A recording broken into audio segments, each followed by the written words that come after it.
Ya, kitab Asy-Syifa. Kenapa? Karena banyak sekali hal-hal yang tidak masuk akal. Banyak sekali. Tapi itu bukan berarti uh, tidak masuk akal, bukan berarti tidak masuk akal. Yang ada adalah akal kita tidak bisa dimasuki. Nah, coba dibedakan adik-adik para santri ya. Bukan tidak masuk akal kita yang tidak bisa masuk. Beda loh ya. Nah, misalnya begini. Ukti Fajriyah ya, dikasih tahu misalnya bahwa kalau mau melahirkan itu sebaiknya minum minyak zaitun walaupun nggak banyak. Nah, terus Ukti Mela merasa buat apa minyak zaitun? Nggak ada hubungannya, nggak masuk akal, gitu ya. Terus Ukti Fajriyah memberikan solusi, berikan logikanya. Ini loh logikanya. Nanti dengan minum minyak zaitun itu nanti masuk ke perut kita. Nanti kemudian masuk ke janin kita sehingga menjadi lancar kelahirannya. Ya, ibarat kalau kita mau masukkan benang ke dalam jarum, itu kan kita kasih cairan kan, kita emut dulu benangnya, nanti kemudian bisa mudah masuk. Ya, itu logika namanya ya. Nah, banyak hal yang sepertinya tidak masuk akal dari Rasulullah dan para nabi yang lainnya. Nah, malam hari ini kita acak saja ya dari kitab ini ya. Misalnya kita baca dulu dari jilid yang pertama. Ya. Dari jilid yang pertama adalah misalnya tentang bahwa Rasulullah itu memiliki fisik yang glowing. Ya, itu ada. Misalnya nanti di belakang tadi ya, di mana ya? Itu bahwa Rasulullah itu di bagian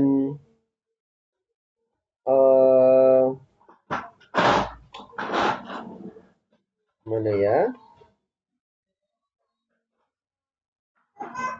Nah, ini dia. Nah, sebentar. Wah,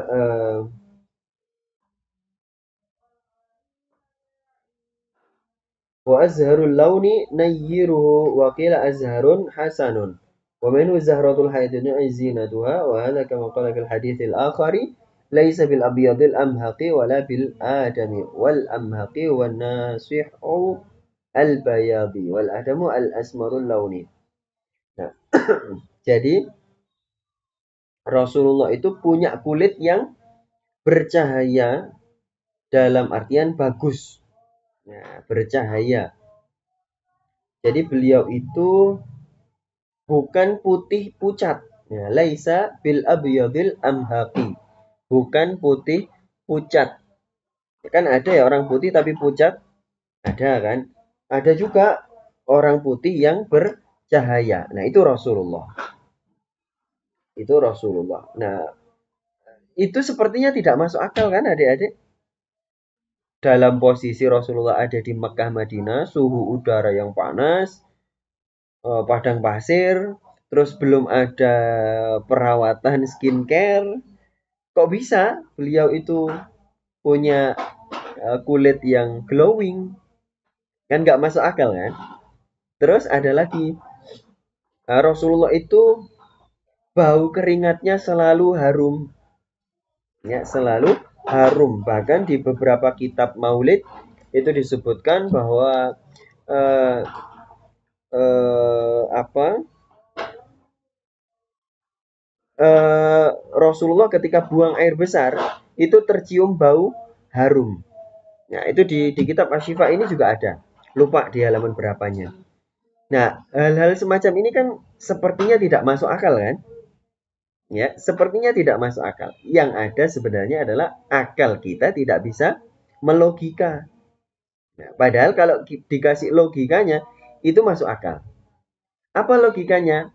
Contohnya itu sama dengan, bukan berarti Rasulullah sama ya, bukan ya. Contohnya maksudnya untuk perbandingannya atau al-ashbah wa nadhairnya dalam masalah ini adalah anak bayi. Adik-adik kalau punya anak bayi atau adik bayi yang baru lahir misalnya, jarak berapa hari dia buang air besar, dia kencing, dia juga pada dalam posisi panas udaranya, itu keringatnya, air kencingnya, kotorannya itu tidak bau. Kita nggak mandikan pun sebenarnya anak bayi itu, kalau kita tidak mandikan, dia masih harum bau badannya, tidak ada bau busuknya. Nah, kok bisa? Ya itu bisa saja. Ya, itu bisa terjadi kan pada anak bayi. Kenapa tidak mungkin terjadi pada Rasulullah? Nah, itu logikanya seperti itu. Jadi masuk akal kan? Rasulullah bisa harum, bahkan keringat beliau harum. Adik-adik pernah nggak mencoba begini? Ustadz Brili sering mencoba begini. Dalam satu hari saja misalnya, jangan makan karbohidrat. Karbohidrat itu kayak kayak nasi, kayak lontong, kayak apa lagi? Roti atau eh, banyak ya semacamnya, pokoknya karbohidrat yang tinggi itu. Coba sehari nggak usah makan karbohidrat sama sekali, makanlah buah-buahan, sayur-sayuran, dan lauk. Lauknya pun lauk dari laut misalnya ya, jangan jangan makan kambing, jangan makan sapi, ya makan ikan. Nah itu Ustaz sudah membuktikan keringat itu jadi sangat berkurang drastis baunya. Ya, coba buktikan aja adik-adik. Nah, itu bisa. Kita manusia biasa aja bisa, apalagi Rasulullah Shallallahu Alaihi Wasallam. Bisa dipahami ya adik-adik ya? Satu itu kita sudah belajar. Kita istirahat lagi.